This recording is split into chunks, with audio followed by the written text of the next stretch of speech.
Quisiera traer un pensamiento con el propósito inicial de que si el Señor da algo más, algún hermano pueda continuar en la carta a los Colosenses, capítulo 3,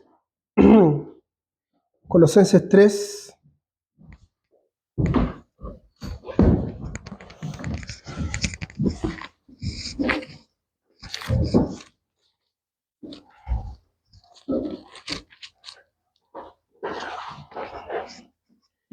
versículo 16, dice que la palabra de Cristo habite en abundancia en ustedes, con toda sabiduría, enseñándose y amonestándose unos a otros con salmos, himnos y canciones espirituales, cantando a Dios con acción de gracias en sus corazones.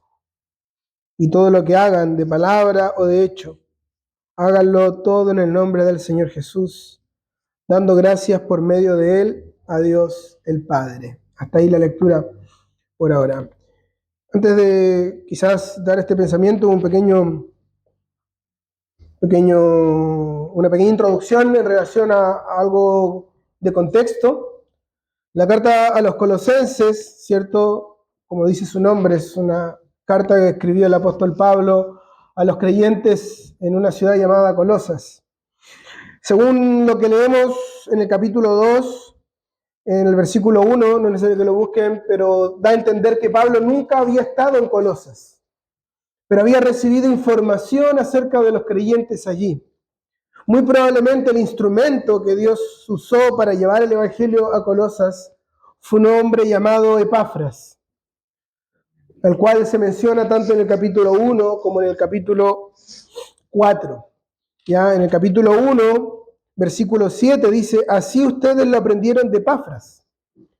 Acá nos dice que probablemente Epafras había sido el instrumento que Dios usó para llevar el evangelio a Colosas, pero además para enseñar la verdad del reino a los creyentes en Colosas. Pero también en el capítulo 4 de esta misma carta, en el versículo 12, dice: Epafras, que es uno de ustedes, siervo de Jesucristo, les envía saludos, siempre esforzándose intensamente a favor de ustedes en sus oraciones, para que estén firmes, perfectos y completamente seguros en toda la voluntad de Dios. Pablo estaba encarcelado. Esta es una de las llamadas cartas de la prisión, en su primer encarcelamiento. Y por este versículo vemos que Epafras, que había sido un instrumento que Dios usó para llevar el evangelio a Colosas, no estaba en Colosas, sino que estaba con Pablo en Roma. Las circunstancias no las sabemos, pero muy probablemente, uniendo estos puntos que nos entrega la misma carta, Pablo llegó a conocer acerca de los colosenses por lo que Epafras le había contado a él. Pero como un buen pastor, Epafras no solamente les había llevado el evangelio, no solamente les había enseñado, sino que también oraba por ellos. Y dice en este capítulo 4, versículo 12, que lo hacía, en esta traducción que tengo, dice, esforzándose intensamente. En la Reina Valera dice, rogando encarecidamente. Y esta palabra encarecidamente es una palabra muy profunda en el texto original, que solamente aparece 2 veces en todo el Nuevo Testamento. Una es acá en Colosenses, y la otra vez que aparece es en el Evangelio según Lucas capítulo 23, cuando el Señor Jesús estaba orando en el Getsemaní, cuando dice que estaba orando en agonía.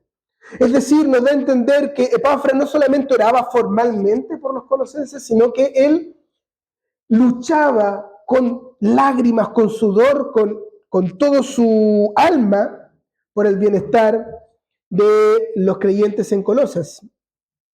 Entonces, como un buen pastor, él los había enseñado, oraba por ellos cuando estaba lejos de ellos, pero además le lleva a Pablo no solamente las buenas cosas, sino que también las preocupaciones que tenía por ellos. Y la carta de los Colosenses nos presenta algunas preocupaciones que el apóstol Pablo enfrenta con la doctrina de los dos primeros capítulos. Como muchas de las cartas del apóstol Pablo, está dividida en dos grandes partes. Pablo, en sus cartas, por ejemplo, Efesios, Colosenses, tienen esta forma, Romanos también, se separa en una primera parte doctrinal, donde está la enseñanza, y luego una segunda parte práctica, es decir, donde Pablo exhorta a los creyentes a poner en práctica lo que les enseñó en la primera parte. Entonces esta carta está dividida en dos partes, capítulo 1, capítulo 2, la enseñanza, la doctrina, capítulo 3, capítulo 4, la práctica y los saludos finales. ¿Y cuál es el problema que tenían los colosenses? Entre ellos habían algunos maestros que traían distintas filosofías de la época, pero también filosofías judaizantes. Y eran 4 grandes peligros que ellos tenían. Colosenses 2, podemos leer solamente para resaltarlos, sigo en la introducción del contexto, dice 2:4, dice, esto lo digo para que nadie los engañe con razonamientos persuasivos, como dice la versión Reina Valera, con palabras persuasivas, ¿sí? Después, un poco más adelante, en el versículo 8, miren que nadie los haga cautivos por medio de su filosofía y vanas sutilezas, según la tradición de los hombres. ¿Ya? Hay otro peligro, la filosofía basada en las tradiciones de los hombres. Esto es el pensamiento judaizante. Luego, en el versículo 16, dice, por tanto, que nadie se constituya un juez de ustedes con respecto a comida o bebida, etcétera, etcétera. ¿Ya? Otro peligro había, que habían algunos que decían, ustedes tienen que guardar estas fiestas, o tienen que comer esto, o no tienen que comer esto otro. Y finalmente en el versículo 20 dice, si ustedes han muerto con Cristo a los principios elementales del mundo, ¿cierto? Había un deseo de los judaizantes y los maestros de la época de que había un conocimiento fuera o más allá del conocimiento de Cristo. Esto es el germen de lo que después se conoció como el gnosticismo, es decir, a través del conocimiento el hombre puede llegar a un conocimiento más allá de lo que está revelado. La Biblia está bien, pero podemos conocer más solo a través del conocimiento humano. Y Pablo va a atacar estos argumentos. Capítulo 2, vuelvo a leer, ahora en el versículo, capítulo 2, versículo 9. 2:9 dice, porque toda la plenitud de la deidad reside corporalmente en Él, en Cristo. Y ustedes han sido hechos completos en Él. Entonces, aquí hay dos grandes cosas que Pablo les dice para disipar todo el asunto, y es un resumen de lo que dice el primer capítulo. Primero, todo lo que es de Dios, la plenitud de la deidad, Dios Padre, Dios Hijo, Dios Espíritu Santo, todos habitan en la persona del Señor Jesús corporalmente. Por lo tanto, no hay nada más que yo necesite conocer acerca de Dios Padre, nada más que yo necesite conocer acerca de Dios el Espíritu Santo, que no esté presentado y revelado en la persona del Señor Jesús. Y en segundo lugar, versículo 10, ustedes han sido hechos completos en Él, es decir, no nos falta nada. Estamos completos, todo lo que necesitamos ya lo tenemos en Cristo. Es decir, le está diciendo a los colosenses y a nosotros, no busquen nada más fuera de Cristo porque en Él lo tienen todo. En cuanto al conocimiento de Dios, pero en cuanto a lo que ustedes necesitan, completos.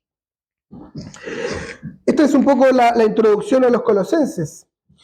Y en el versículo que he leído dice que la palabra de Cristo habite en abundancia en ustedes. Que more, como dice la versión de Reina Valera, ¿cierto? Que haga una morada. Y yo creo que esto lo mencionamos hace unas semanas atrás cuando hablábamos o el domingo pasado, creo que fue, acerca de la vid verdadera, hablar de permanecer. Para permanecer, que es un sinónimo de habitar o de morar, no es simplemente algo pasajero, ¿cierto? Yo recibo visitas en mi casa a veces, pero ellos no viven en mi casa, no habitan en mi casa, son visitas. Y la palabra de Dios no tiene que ser en el cristiano simplemente una visita, un huésped que pasa la noche solamente y después se va hasta el siguiente domingo. O cada vez que vengo a la reunión. O algunos días o a las mañanas cuando hago mi devocional. Habitar significa algo constante, ¿sí? Entonces, como dije anteriormente, acá estamos en la parte práctica de la epístola. Es decir, la única forma de poder hacer práctica la doctrina, la única forma de entender la plenitud de Dios en la persona de Jesucristo y de poder llevar a la práctica el hecho de que ya somos completos en Cristo es por medio de la palabra. Ahora es interesante que dice la palabra de Cristo, ¿cierto? Quizás la versión Reina Valera dice diferente. Dice no la palabra de Cristo también, ¿cierto? No dice la palabra de Dios, que es una verdad. Es la palabra de Cristo porque es la apropiación de la palabra en la persona del Señor Jesús. Y es la palabra de Dios en Cristo hacia nosotros. Es muy interesante, algunos han llamado a esta carta junto con la carta a los Efesios las cartas gemelas, porque hay muchas cosas iguales. Pablo pareciera ser que estaba encarcelado y escribió ambas cartas en paralelo y las envió. De hecho, algunos dicen que en la carta a los Efesios es la misma carta que al final de Colosenses se llama la carta a la Odisea. ¿Por qué? Porque cuando llega al final de los Colosenses le dice que esta carta sea leída en la iglesia de los laodicenses y que la carta de ellos sea leída en la iglesia en Colosas. Y tantas cosas parecidas. Y solamente este versículo tiene un paralelo en Efesios, en esta similitud. Lo podemos leer, capítulo 5. Muy parecido. ¿Qué tenemos acá? Tenemos que, en la segunda parte del versículo, que tenemos que enseñarnos y amonestarnos unos a otros con salmos o acompañados de salmos, himnos y canciones espirituales, cantando a Dios con acción de gracias en los corazones. Y en el capítulo 5, en el versículo 19, encontramos lo mismo. Dice, hablen entre ustedes con salmos, himnos y cantos espirituales, cantando y alabando con su corazón al Señor. Es lo mismo. Por eso se llama la carta gemela. Pero el versículo anterior difiere un poco. Dice 5:18, dice, y no se embriaguen con vino, en lo cual hay disolución, sino sean llenos del Espíritu. Entonces, este es el contraste. Efesios nos dice, no se embriaguen con vino, sean llenos del Espíritu, y acompaña, esa exhortación la acompaña con, enséñense, exhórtense, acompañados con cantos, himnos, etc. Colosenses nos dice que la palabra de Cristo mora en abundancia en ustedes, cantando, exhortándose, enseñándose unos a otros. ¿A qué voy con esto? Muchas veces nos preguntamos, ¿qué significa ser lleno del Espíritu Santo? La comparación de estas dos cartas nos presenta una pequeña idea de lo que significa. ¿Quieres ser lleno del Espíritu Santo? Entonces que la palabra de Cristo habite abundantemente en ti. Escuchaba un hermano el otro día en mi viaje que decía que había un amado siervo del Señor en los años del siglo XIX, que conocemos mucho, ¿cierto? John Nelson Darby, que algunos decían de él que si alguien le hacía una herida, no le salía sangre, le salía Biblia. ¿Cierto? Y recuerdo, creo que fue el hermano Eduardo nos decía el martes, nos puso varios ejemplos de hermanos que lo único que hablaban era la palabra de Dios. Entonces, esas son personas llenas del Espíritu Santo. Personas que la palabra de Cristo no es algo pasajero en nosotros. Y es la palabra de Cristo, ¿por qué también? Porque nosotros, voy a citar lo que dice Pablo a los Gálatas, ya no vivo yo, más Cristo vive en mí. Por lo tanto, es la palabra de Cristo porque es la palabra de Dios, apropiada en el alma y ya no es mía, es de Cristo en mí. Es la palabra de Cristo en mí. No es simplemente el conocimiento intelectual de la letra de la Escritura, es la apropiación de la palabra que Cristo la percibe dentro de mí y entonces mora en mí. El creyente, sabemos, tiene dos naturalezas. La vieja naturaleza, heredada de Adán, y una nueva naturaleza. Y esa nueva naturaleza no es una naturaleza independiente de cada uno de nosotros, es la misma para todos. ¿Y cuál es esa naturaleza? Es Cristo mismo, morando en nosotros. Por lo tanto, que la palabra de Cristo more o habite en abundancia en nosotros significa que por medio del Espíritu Santo, que está en nosotros, que hace que Cristo habite en nosotros, la palabra que hemos percibido y recibido, ahora tiene un efecto en nosotros. Esto es importantísimo porque tiene efectos prácticos en nuestra vida. Antes, en el versículo 15 dice que la paz de Cristo reine en sus corazones. Nuevamente, es la paz de Cristo. Recordamos lo que el Señor Jesús dijo en Juan 14. La paz les dejo y mi paz les doy. Es importante ahí el artículo o el posesivo también. La paz les dejo, la paz con Dios, la reconciliación, pero también les dejo otra paz, que es mi paz. El Señor Jesús estaba a punto de ir a la cruz, estaba a punto de sufrir la traición de uno de sus cercanos, la negación de alguno de otros y el abandono de la mayoría, y estaba a punto de ser colgado en una cruz y ser hecho pecado por todos nosotros, y sin embargo, ¿él qué hizo? Lavó los pies de sus discípulos, los exhortó, les enseñó y les dijo, no se turbe su corazón. Creen en Dios, crean también en mí. Él estaba en paz. Y esa misma paz es la que Él quiere que nosotros tengamos. Pero no la podemos tener por nosotros mismos. Insistimos en esto. Es la paz de Él. Es por medio de su habitación en nosotros, por medio del Espíritu Santo, que tenemos esta paz. De la misma manera se aplica con la palabra de Cristo. Entonces, en Efesios no se embriaguen con vino. Evidentemente los efesios venían de un contexto pagano, ¿cierto? Leemos la historia en Hechos capítulo 19, donde había todo tipo de idolatría del templo de la diosa Diana, de los efesios, o Artemisa el griego, ¿cierto? Y había todo tipo, y estos templos idolátricos estaban asociados a todo tipo de desórdenes morales. Por lo tanto, con mucha probabilidad, la costumbre cultural era el embriagarse. Y Dios, cuando nos convierte, no nos quita nuestra cultura, salvo aquellas cosas de la cultura que son contrarias a la palabra de Dios. ¿Cierto? Dios no quiere que nosotros dejemos nos roba lo que somos en nuestra cultura del lugar que estamos, pero si hay algo en esa cultura que es contra la palabra de Dios, Él quiere que estemos conforme al estándar de Cristo. Y ellos tenían probablemente en su cultura el embriagarse y le dicen, no hagan eso.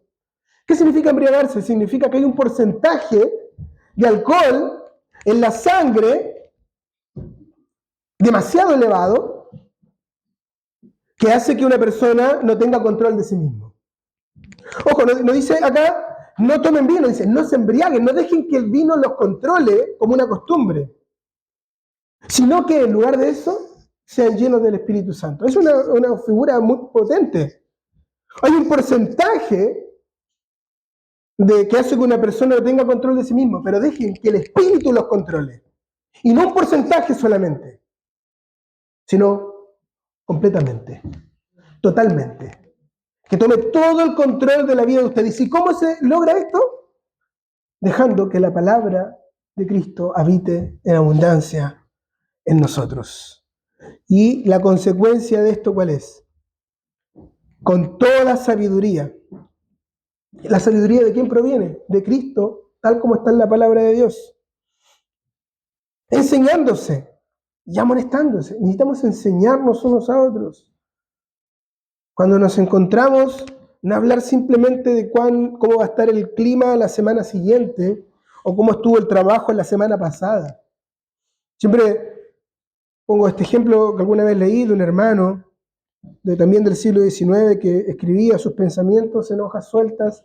En ese tiempo la comunicación no era por teléfonos celulares, por supuesto, era a través de cartas, y él escribía cartas, y los hermanos y la gente en general antes escribían muchas cartas para comunicarse, y cuando le escribía a algún amigo, algún cercano, le preguntaba cómo estás, qué sé yo, y luego le decía, ahora déjame comentarte algunas de las cosas que Dios me ha estado hablando, y le ponía algunas de esas hojitas. Era la forma en la cual se comunicaban, hablaban de Cristo entre ellos. Y esto es algo que evidentemente carecemos nosotros también. Enseñar, pero también amonestar. Hay veces que es necesario amonestar. Pero el amonestar no es, si bien es una mención negativa, no tiene que ser un reto. Puede haber una amonestación en amor, como el Señor Jesús a sus discípulos. Y continúa. Primero, y además tiene que ser con toda sabiduría. Dice unos a otros, es un intercambio.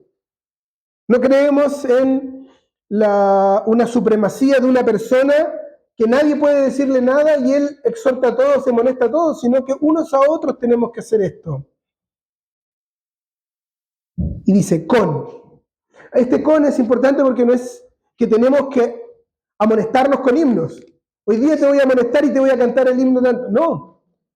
Tiene que estar acompañada, es decir, la atmósfera en la cual se realiza esto debe ser una atmósfera de gratitud, en la cual la alabanza a Dios y la adoración tiene un lugar fundamental. Eso hay una armonía, acompañados con salmos, himnos y canciones espirituales, cantando a Dios con acción de gracias. ¿Cuán diferente es que si nos encontramos a conversar, a tener un encuentro de comunión, cantamos a Dios y entre medio de esos cánticos yo te digo, hermano, te tengo algo que decir? Es completamente diferente a que de repente yo te toque la puerta y te diga, ¿sabes qué? Te vengo a decir algo. La atmósfera ha cambiado, el ambiente es diferente, hace que mi corazón esté propenso y más abierto a querer escuchar la corrección. Y dice finalmente, con acción de gracias en sus corazones. La gratitud es algo muy importante, que es como un músculo que se debe ejercitar. El cristiano debe entender que es el que más gratitud debe tener de todas las personas que viven aquí en esta tierra, porque entiende lo que Dios ha hecho por sí mismo. Y debemos dar gracias constantemente a Dios por su obra y al Señor Jesucristo. Y culmino con esto, versículo 17, y todo lo que hagan, todo, sin excepción, ya sea de palabra de hecho, lo que voy a decir, lo que voy a prometer, lo que voy a conversar, lo que voy a exhortar, lo que voy a decir en cualquier aspecto, o lo que voy a hacer, todo debe ser hecho en el nombre del Señor Jesús. Y esto no significa que te voy a exhortar en el nombre del Señor y entonces como te lo dije en el nombre del Señor, te digo cualquier barbaridad. En el nombre del Señor, la expresión en el nombre del Señor significa conforme a la voluntad del Señor. El Señor Jesús le dijo a sus discípulos, el Señor Jesús les dijo a sus discípulos, todo lo que pidiereis al Padre en mi nombre, os será hecho. Aplica lo mismo, no significa que porque nosotros en nuestra oración digamos en el nombre del Señor, Dios va a hacer cualquier cosa. Significa en el nombre del Señor que tiene que ser conforme a su voluntad. Todo lo que hagan de palabra de hecho, háganlo todo teniendo en cuenta la dignidad del nombre del Señor Jesús. Dando gracias por medio de Él a Dios el Padre. La gratitud. Luego, no lo voy a leer, pero del versículo 18 hasta el capítulo 4, versículo 1, que es el siguiente párrafo, va a dar Pablo ciertas exhortaciones a distintos grupos de personas que se encuentran en la congregación y más bien en sus relaciones, esposas con esposos, hijos con padres y esclavos con amos, como estaba en esa época. Hoy en día quizás eso no existe, pero sí puede suceder que en alguna congregación haya jefes y empleados, ¿cierto? Y se aplica de la misma forma considerando el contexto.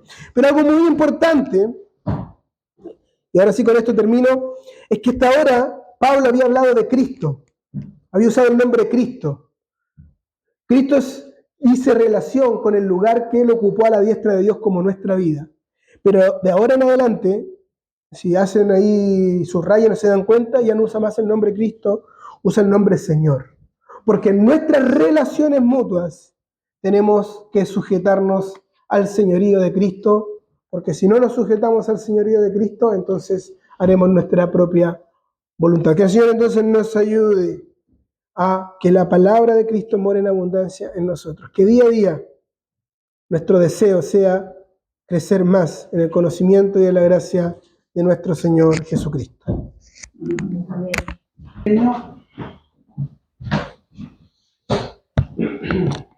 Este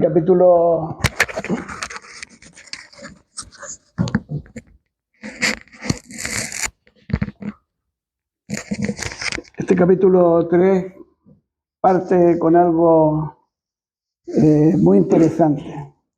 Dice, sí, pues habéis resucitado con Cristo. Está hablando ciertamente a los creyentes, a aquellos que han resucitado con Cristo. Aquellos que tienen la vida eterna. Aquellos que hemos nacido por medio de la palabra. Buscar las cosas de arriba. Buscar las cosas de arriba. Ayer salía a comprar, antes de ayer, y la gente por todos lados, y esto se va a repetir una vez más a fin de año, buscando y procurando buscar aquellas cosas que el mundo ofrece en este momento. Y que provienen, no provienen de arriba, sino que provienen de las cosas de la carne. Buscando disfraces, buscando la forma de atraer el corazón de muchos. Pero tenemos esta palabra que nos habla, nos instruye, y a través de la cual podemos realmente crecer. La Biblia no la tenemos solamente para llevarla de adorno, sino que la palabra tiene que hacer en nosotros el efecto que Dios quiere en cada uno de nosotros. Si buscamos primeramente las cosas de arriba, donde está Cristo sentado a la diestra de Dios, aquel que nos redimió, aquel que nos dio vida eterna, aquel que murió en la cruz, aquel que resucitó.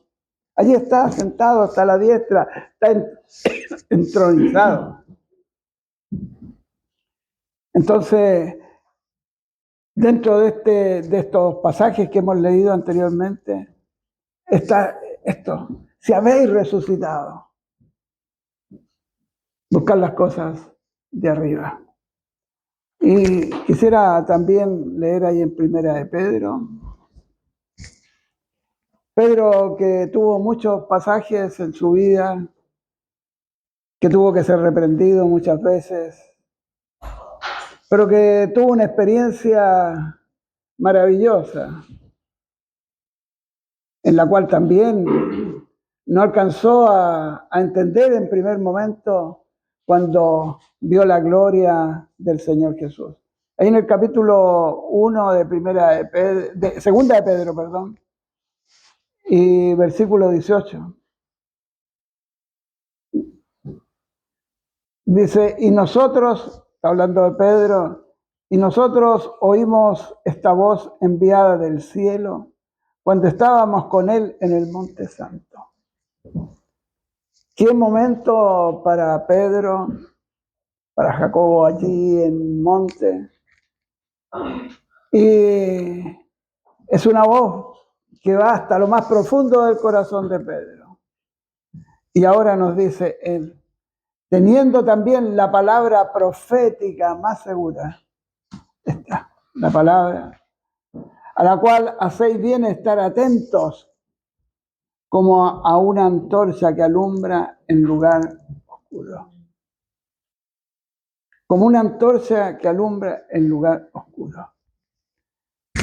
Nos hemos dado cuenta muchas veces cuando hay algún cuarto oscuro, y tomamos una linterna o algo que alumbre, abrimos la puerta de aquel lugar oscuro y alumbramos y salen todos aquellos vicios que están en la oscuridad y empiezan a esconderse.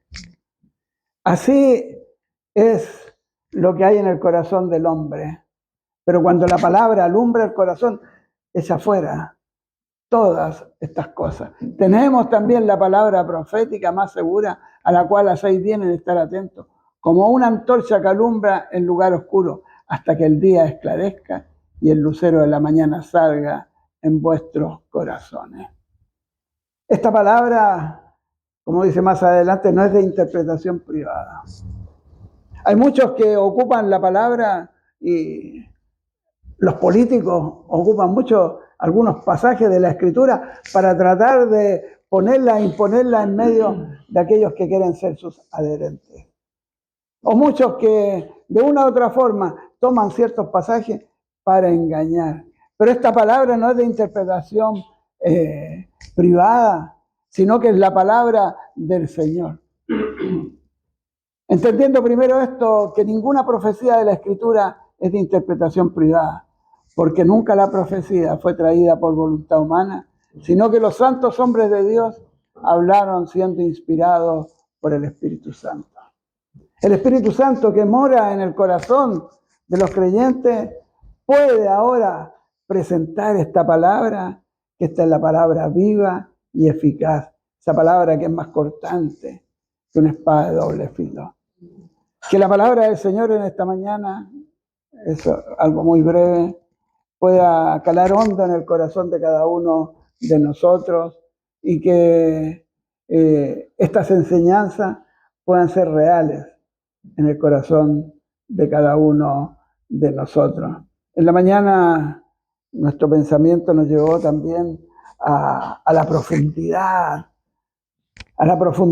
del pensamiento de Dios, que quizás no lo comprenderemos nunca en la magnitud cuando estemos en los cielos. Allí comprenderemos todo, se nos aclararán todas las cosas, pero la profundidad de la palabra del Señor, la profundidad de la obra de Cristo, la profundidad del pensamiento de Dios hacia nosotros es inmenso.